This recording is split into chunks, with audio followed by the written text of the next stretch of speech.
Okay, so in this lesson, we are going to review the imperfect tense, how it is formed, and why we use it. In order to successfully get through this, you're going to want to grab out your guided note sheets on reviewing the imperfect tense that you received in class today. If you've lost your copy, there is an extra copy in the School of G folder where you found this video.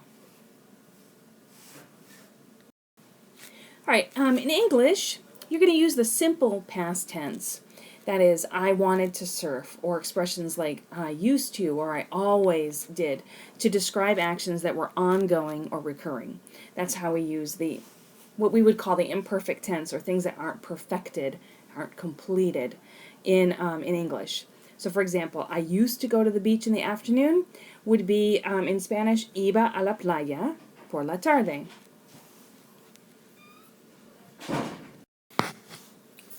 All right, so why do we use it? In Spanish, we use the imperfect tense for actions that were ongoing, recurring, or incomplete. All right, in the past. How do we know when to use it? Well, let's see. What's ongoing action? This would be called like background information. It's the idea of describing a scene before telling about the main action of the story. For example, había una vez una princesa. Once upon a time, there was a princess. Ella vivía con su familia en un palacio. She lived with her family in a palace. La familia era simpática. The family was nice.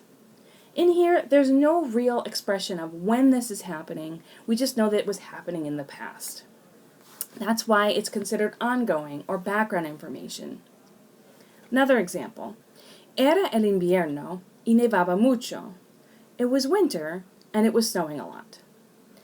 Toda la gente en el palacio dormía en paz. All the people in the palace were sleeping peacefully. Again, this is the idea of background or ongoing action. There's no particular order to it. We're not really giving some information about specific actions that are happening. This is just to give you an idea of what the scene would look like. Sort of like when you're opening a book and the very first paragraph is just giving you some information so that you can picture it in your mind. All right, so some key phrases that indicate recurring actions. Okay, siempre, always. I always did it, so therefore you did it more than once. Todos los días, or todos los sábados, or todos los veranos, every day, every Saturday, every summer, every spring. Okay, every whatever it is. It's a recurring action you do on a specific day or maybe every day. Cada año, every year. Okay? Or todos los años, you could also say as well. A veces, from time to time. Again, it's recurring. You don't necessarily have like a regularity to it, but it's still a recurring action. Or like you want to say, cuando era niña or niño, when I was a kid. Or cuando era pequeño or pequeña, when I was little. These are in phrases that would indicate that you did something more than one time or frequently.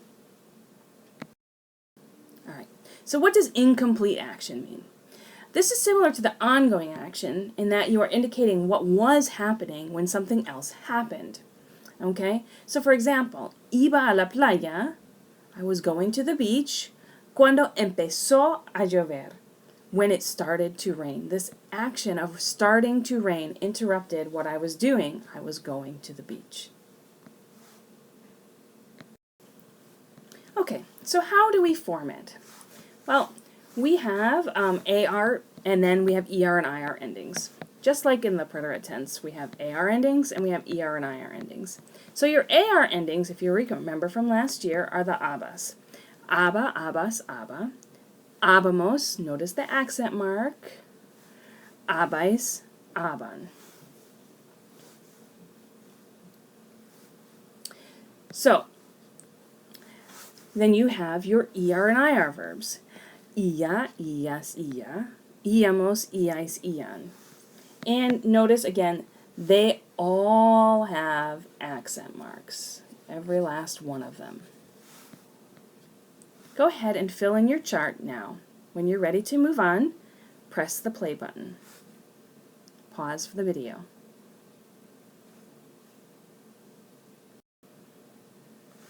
Okay, so now what I want you to do is conjugate these three verbs, parar, mantener, y reunir en tus apuntes, in your notes.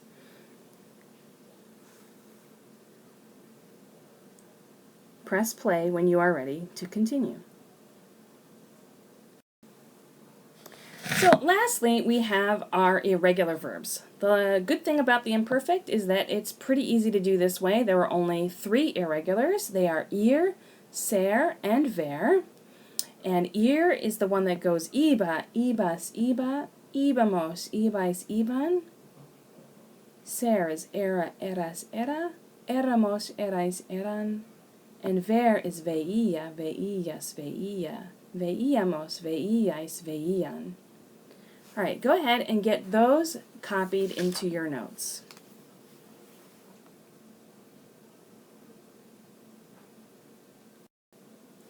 Okay, the last thing I want you to do now is in the space on the back of your note sheet is go back through the video and find the different reasons for using the imperfect. List them out for me and write an example of your own for each of the 3 reasons. So I want you to write one example that talks about a recurring action, something you used to do. I want you to do one example of an ongoing action. Describe the scene of something. And then lastly, I want you to do an incompleted action. This is the one where you have to combine the preterite and the imperfect. The imperfect is the one that's telling you what was going on, and the preterite is the one that's telling you what interrupted that action. Go ahead and do that. And if you have any major questions about the idea of the imperfect, I want you to also jot that down on your notes so that we can talk about it in class tomorrow. Thank you.